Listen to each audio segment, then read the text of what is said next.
braving temperatures near zero as they watched outdoor TV in Daly Plaza.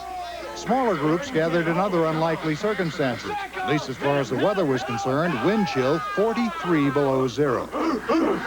And at neighborhood bars, Chicago fans exercised the restraint they've demonstrated all season, cheering the game, the replays, even the timeouts.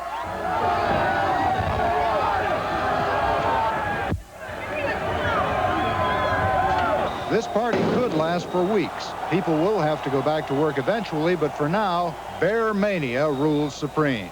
Roger Peterson, ABC News, Chicago. A dramatic rescue at sea has unfolded tonight 20 miles off the Florida coast from Miami. 3 Coast Guard helicopters have fought darkness, high winds, and 20-foot waves to pluck Haitian refugees off a sinking sailboat. 80 passengers were jammed aboard the endangered boat. About 30 had been rescued at last report. Christopher, hi, it's me. How are you doing? You did? That's great. I can't wait to see it. This man is an explorer. Tell Mommy I'm on my way. One of thousands at General Motors embarking on an odyssey into the unknown, filled with technological wonders that might seem like science fiction. But at GM, they're becoming reality now. Lasers that probe body structure, sophisticated instrument displays, computer-simulated testing, electronic navigation systems. But the road doesn't stop here. The 21st century lies dead ahead, and GM is leading the way there. Today's GM is evolving into a GM the future will demand, driving America down roads we've never been before. The GM Odyssey. Science, not fiction.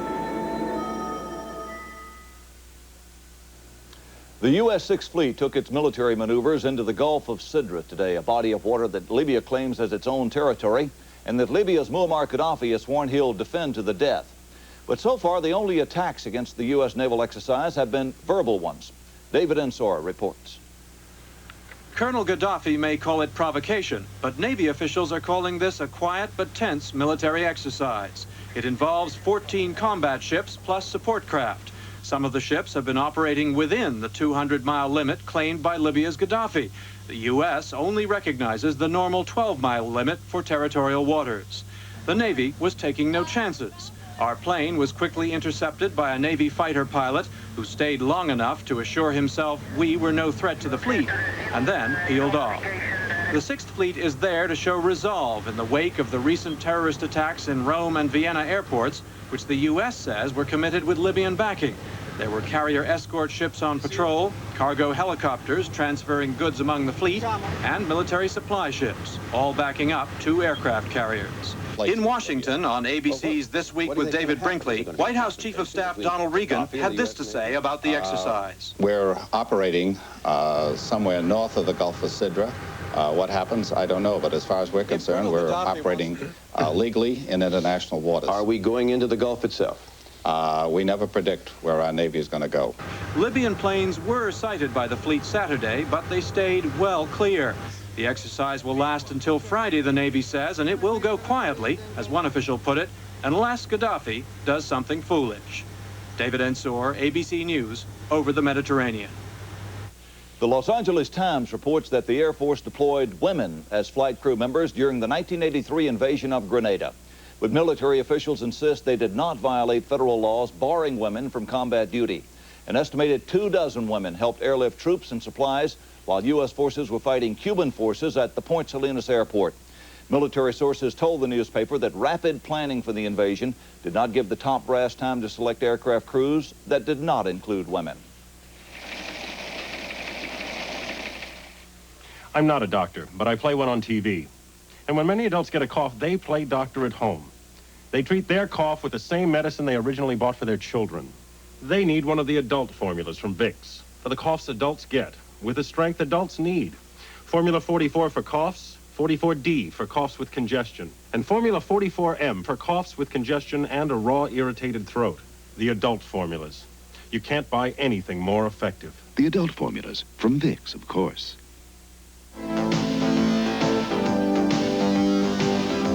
An idea doesn't conform to a 9-to-5 schedule. So at Hewlett-Packard, we're always thinking.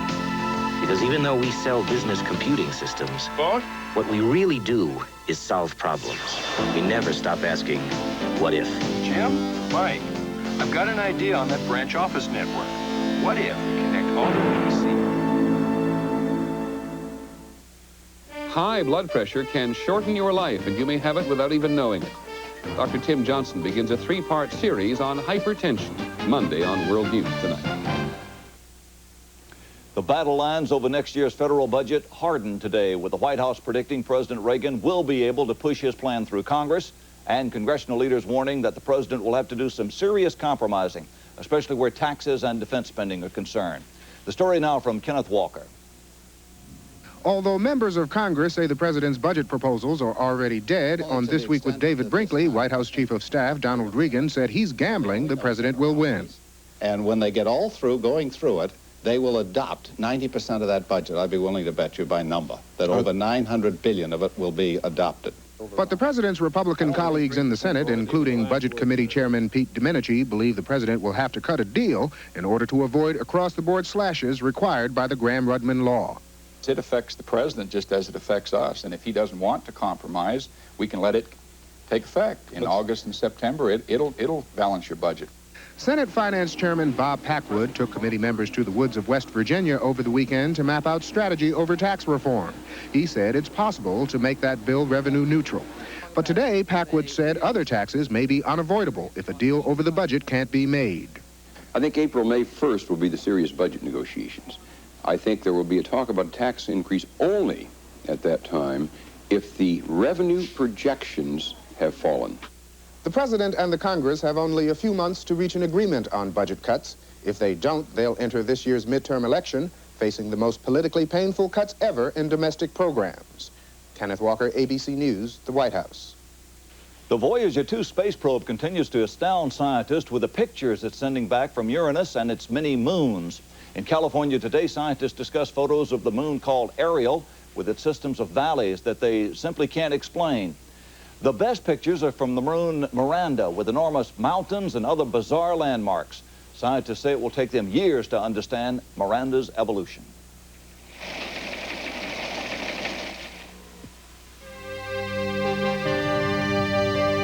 For over 50 years, there's been a unique insurance corporation. A corporation that insures only one thing, your money. But what makes it even more special is that it has the full faith and credit of the United States government behind it. The Federal Savings and Loan Insurance Corporation. Your money is safe, not just because it's insured, but because of who insures it. Jack Rafferty proves you just can't tell. The fellas that I work with are pretty perceptive. They don't miss too much. No one had picked up the fact that the gray was gone from my hair. It was that simple. No one realized I was using the Grecian Formula 16. It was so gradual. The Grecian has a natural look about it. It's not a dye, it's a clear liquid. The questions most asked by the fellas at work were, what are you doing? You working out? Are you losing weight? And unless I told them I was using the Grecian Formula 16, they never would have guessed. Grecian Formula 16. You just can't tell who's using it. Monday's Super Bowl 20 highlights and interviews here on Good Morning America. According to U.S. Army records just being examined in the National Archives, Philippine President Marcos ran a black market during the Japanese occupation of his country. Those same records earlier refuted Marcos' claim of being a hero guerrilla fighter against the Japanese. In the Philippines, with the presidential race in its final 2 weeks, Marcos continues his campaign for re-election. Today he ordered schools closed soon to prepare them as voting places. Honduras will inaugurate a new president tomorrow, Jose Azcaña-Joya. American officials hope that his leadership will ease the strain between the U.S. and a key Central American ally. Peter Collins has more. Vice President Bush landed at American military headquarters in Honduras. He told U.S. troops they're here to help contain communism in neighboring Nicaragua. And its Marxist-Leninist leaders say that they're making a revolution without borders. Well, you're helping them to stay inside their borders. About 1,000 American troops are here year-round manning listening posts. Apart from keeping an eye on Nicaragua and reassuring Honduras, the Americans are also here to back up the Contras. They are the U.S.-supplied Nicaraguan rebels that operate from bases along the Honduran border. But Honduras is becoming uneasy about U.S. policy. The outgoing president, Roberto Suazo Cordova, has partially blocked American aid shipments to the Contras. And incoming president, Jose Azcona, whose inauguration Bush will attend tomorrow, has talked about signing a peace treaty with Nicaragua. Such talk reflects a feeling here that the U.S. should rely less on military solutions and give more economic aid to poor countries like Honduras. If they have real faith in democracy, if they have real faith in the capitalist system, I think the United States should emphasize that more and should support that in these countries. So Honduras wants more help. In exchange, it may lift the blockade and let the Contras get their supplies. But it's clear that from now on, the U.S. will be unable to just have its way here. Peter Collins, ABC News, Honduras. And that's our report for tonight. Steve Bell and Jean Meserve will have tomorrow's first news on World News this morning, followed by Good Morning America. I'm Tom Jarrell. For all here at ABC News, good night. From Washington, this has been the Weekend Report. Madonna in Hong Kong. The greatest recording giants turn out to honor music. Might be able to look at a girl as something other than a sex object. Relive the battle of the sexes, 60s style. Slight misunderstanding, soon to be remedied. With Farrah Fawcett, the feminist and the fuzz. But it's speeding up among children. AIDS has now become the most common infectious disease in newborns in some parts of New York City. Of the 231 cases of AIDS reported in infants, 40% were in New York. The number of children's AIDS cases there is expected to double by the end of the year. Doctors say the birth of a child with AIDS could be the first signal that an entire family will get it. A family problem once ignored by some police departments is getting a lot of attention these days. A new study out tonight says the number of police departments making arrests for family-related violence is up. 31% of the cities surveyed had policies that encouraged arrests in 1985. That's compared to only 10% in '84. But the Crime Control Institute also warns that police should not use arrests as the sole solution to control domestic violence. By now, you've heard that the price of oil on the world market has fallen sharply. A barrel that went for $40 6 years ago is now selling for $20. But we aren't seeing that drop reflected in the price we're paying at the gasoline pumps. Oil industry analyst Dan Lundberg says gas prices have only fallen about $1.50 a gallon. They should be dropping more, he says, but he claims the dealers are pocketing the extra profit. The falling oil prices are good news for consumers, but they could spell doom for some of the alternative energy sources which began to grow out of the energy crisis of the 70s. One of those alternatives was developed right here in Cleveland. Man has harnessed the wind for over 800 years, but with the advent of oil and natural gas, the windmill went the way of the dinosaur. Well, almost. When the energy crisis hit home in the 70s, we began looking to the wind for help once again. NASA's Lewis Research Center helped design and build this prototype wind turbine at the Plumbrook Reservation south of Sandusky over 10 years ago. Today, it still generates power when a gentle breeze blows. NASA's research set the pace for the growth of the windmill industry, and since 1981, there has been growth. The most spectacular example is the wind farms at Altamont Pass, east of San Francisco. 5,000 wind turbines, some 60 feet high, with blades 56 feet across. They fill 30,000 acres, and they've produced enough power to serve 87,000 homes for a year. Or looking at it another way, they've saved about 1 million barrels of oil. It would seem that windmills have a big future. But with the end of 1985 came an end to most of the federal tax credits that the windmill industry has enjoyed over the past 7 years in this country. And without that incentive to go ahead and build more windmills, well, the future of wind energy in this country may be literally blowing in the wind. In fact, NASA is just about finished with windmills. They'll help put up a huge one in Hawaii this spring, and then all of their work will be turned over to the Department of Energy. Without continued federal interest, even the American Wind Energy Association admits times will be difficult. But as one of the operators at the Plumbrook Windmill reminded us, we'll do well to keep Mother Nature in mind. It is a renewable resource, and unless we take advantage of it, we're going to use up our petroleum reserves and be left with nothing.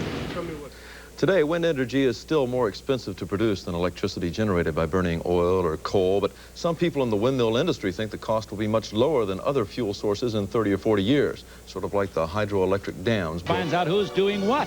What are you doing? To whom? In foul play. Late Night Friday. Imagine a time when ordinary citizens from the United States and ordinary citizens from the Soviet Union confront each other and talk. The time has come for a citizen summit an unprecedented discussion with Phil Donahue moderating a U.S. studio audience in Seattle, talking freely via satellite with a Soviet audience in Leningrad, moderated by commentator Vladimir Posner. A Citizen Summit, Monday at 4 on TV5. There's a new chant going around Austin, Minnesota tonight. These people want to ban Spam. They're some of the striking Hormel meat packers, and now they're calling for a nationwide boycott of Hormel food products. They've been on strike now for more than 5 months over a contract dispute. The workers will meet with a state fact finder in hopes of working toward a settlement, but the tension is growing. There was violence last week when Hormel began hiring replacement workers. So that's where Spam comes from. High-speed trains have been talked about over the years here in Ohio. A plan even went to the ballot once, but was voted down. Now in California, there is talk of building a high-speed train line from suburban L.A. to Las Vegas, Nevada. It would be a train powered by magnetic current on a special rail, and it could make the trip in 70 minutes. But the $2 billion price tag has even the big spenders at the casinos blinking, and the Vegas casinos are the ones who stand to benefit the most from such a train. In Pennsylvania, they're talking about building a high-speed rail line, too, one which could eventually run right through our area on its way to Chicago. The State Commission in PA wants the line to run from Philly to Pittsburgh. The cost? $10 billion. They think the line could catch on and eventually be extended further west through Ohio and Indiana, right on into the Windy City. An adopted teenage girl from Illinois and her natural mother are being brought together for the first time in a life-threatening situation. 16-year-old Leonarda Foss has Hodgkin's disease, a form of cancer. She's in a St. Louis hospital tonight where doctors are hoping her natural mother will be a suitable candidate for a bone marrow transplant. Her mother was found last night through lawyers and